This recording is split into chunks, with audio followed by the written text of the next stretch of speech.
So ayan, sa yung kabila na yan. So yan, may tubig nga din sila, may kupal.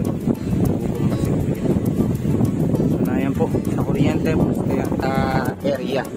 Ang madadaanan natin, cemented road, may BD road, rough road. So yun, dinedevelop po kasi yung kalsada po dito yung barangay road, papasok dito sa area natin. Dahil ito po yung tinatawag na ecotourism road.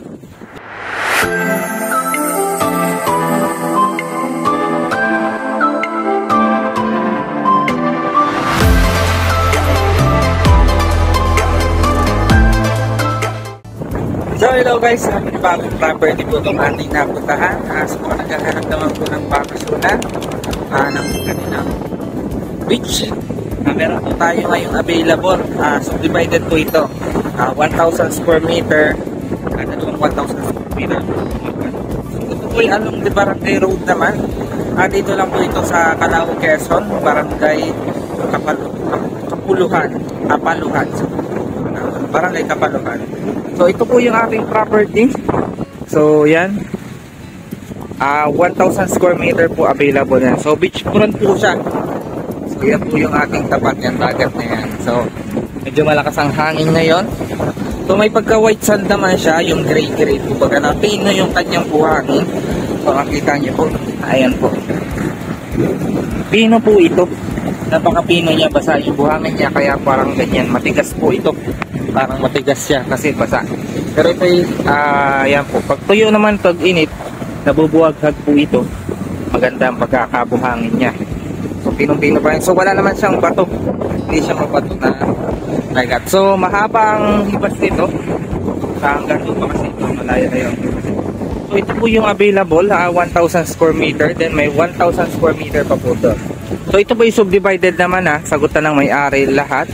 So possible yung transfer na lang sa makakabili yung kanilang aviary. Sa pagpapasukat, sagot na din po ng may-ari. So pakita ko din po yung kabilang property na nabili. So ito po, may owner po ito, nabili po ito. So ganyan lang ginawa niya sa 1,000 square meter. So yan ang frontage niya. So malapat-lapat din yung frontage niya. Mula dito hanggang doon sa kabilang flag na yan. So yan yung frontage ng kanyang yan po yung kabila na 1,000 square meter. Then ito naman po yung 1,000 square meter na available po. So yan po yung kanyang beach. Punta nyo naman po kanya alon. So mga naghahanap ng bakasyonan, so may presyo lang po talaga din itong property na ito. So may, kasi yung 1,000 square meter, nagkakahalaga na po sa per square meter ng 3,000 per square meter. So bali total po niya ay nasa 3 million po siya per lot. So yun po yung kanyang presyo. So sa tubig, kuryente, wala naman na pong problema dito kasi may linyaan ng kuryente at meron din naman pong linyaan ng tubig. So ayan po, may mga niyog naman po yung kanyang property sa 1,000 square meter po. Din po yung kabila. So ayan, sakop yung kabila na yan. Sakop po dito. So ayan, nagiging tubig nga din sila, may kupal. So na yan po, sa kuryente po. Kaya, so dito po yung kalapit na property, may bahay na. And ito yung ating available. So pasok naman po ang sasakyan dito. So although maulan kasi kaya nagkaganyan yung kalsada, pero dito lang naman medyo kalsada. Paglabas po natin, may semento na po. So kapakita ko may sasakyan doon. Ayun po, ito yung nagdaan. So yan, ito po yun, nakakapantayan naman po sa 100% flat land yung kanyang area. So bali ang pala, diba po sa naman yung shoreline, hindi po yan pagmamayari. Kumbaga wala naman pong titulo yan, government. So mga sakop kasi ng shoreline yan hanggang dito po. So bali ang available talaga, ito talaga yung 1,000 square meter.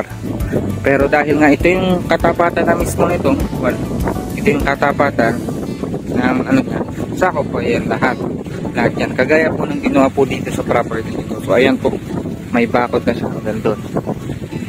Yan po yung natin pwedeng i-develop. So si kuya yung tagabantay dito, so dito siya nakatera. So isa yung nag-asat, nag-guide.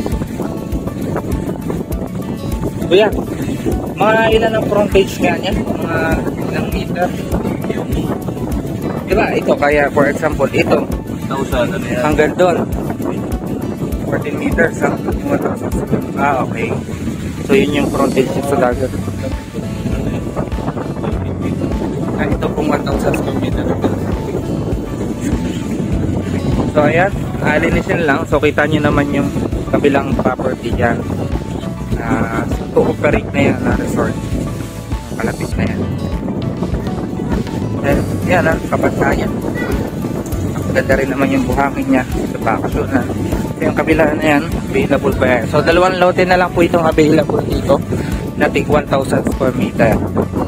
Okay, presyo niya 3,000 per square meter. So sa biyahe, simula highway sa National Highway, papasok dito ang biyahe natin ay nasa 1 oras mahigit. Papasok po dito sa area. Ang madadaanan natin, cemented road, may BD road, rough road, so yun. Dinedevelop po kasi yung kalsada po dito, yung barangay road, papasok dito sa area na ito. Dahil ito po yung tinatawag na ecotourism road dito sa aming bayan, sa Calauag, Quezon. So dito pala, itong 1,000 square meter na ito, ang frontage niya nasa 18 meters daw po. Simula dyan, so hanggang dito panigurado. Sagad naman siguro po ito, 18 meters. So kagaya nitong kapilangan nabili. So ayun, kung magustuhan nyo itong property, message nyo lamang po ako at magpa-schedule po kayo ng kung kailan nyo po gusto mag-viewing. So pwede na kayo magdala ng mga gamit nyo pang day-night camping. Pwede naman dito mag-set. So kausap ko si kuya kung ano, pwede tayo mag-set or pwede tayo magrenta doon. Itong kabila kasi, diba ako, magti-tripping kayo dito, malayo ang biyahe napunta dito. So may mga foods naman kayo gagain. So meron daw dito ang kalapit na pwede pag-stayan. Pinarerentahan po yan. Kung yung kubo na yan, nirerentahan po yan. Tapos yung cottage na yan, o kahit pa paano, less worry tayo na kahit gabihin tayo or hapunin or gusto natin yung mag-tripping at travel, bakasyon. So pwede itong irenta. So yung pinarerentahan naman po yan, magdala tayong camping and foods lamang po. Sa CR, may CR naman po at meron din naman tayong source ng tubig at ng kuryente. So yun po, magustuhan nyo po ito, message nyo lamang po ako para may bakante po natin yung araw na yun sa pag-visit po dito sa area na ito. So ayun po, kita nyo po yung bahay po na nakabili po. So yun yung available natin. Meron din naman dito pala sa kabilang side, meron din po.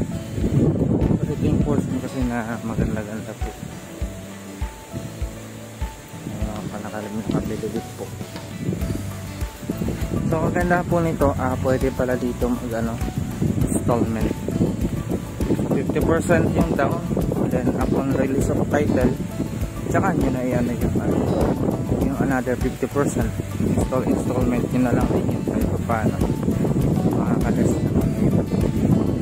Area ito maganda yun, malinis, tatayo na lang ng bahay. Kung nagustuhan niyo po itong property ito, i-message niyo lamang po ako sa aking number. Available po yan sa WhatsApp at Viber. O kaya naman sa aking Facebook account, Peter Porrebecacion-Ulayaw. At huwag niyo rin kalimutan mag-subscribe para lagi po kayong updated sa aking mga bagong upload na property. Baka sa kasunod na upload ko, ayun ang farmland na hinahanap mo. Yun lang, maraming salamat sa panonood.